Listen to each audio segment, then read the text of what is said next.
Welcome back to another technical deep dive here in the debug zone. Today we're tackling a big question and breaking it down with insights from other users. Hopefully this clears up some misconceptions and helps you get the answer you need.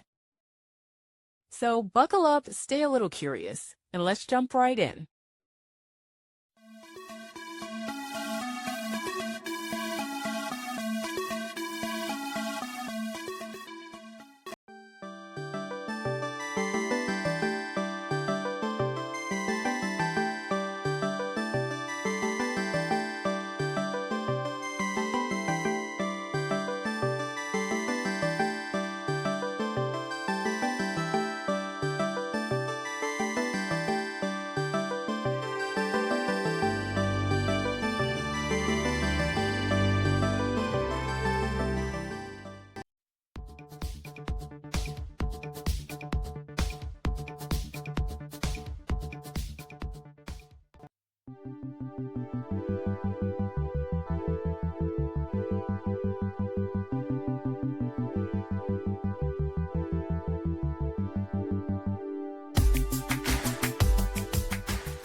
And that's a wrap.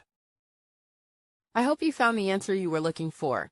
If you did, take a second to hit that subscribe button. It really helps out. And let me know in the comments which solution worked best for you. See you next time in the debug zone.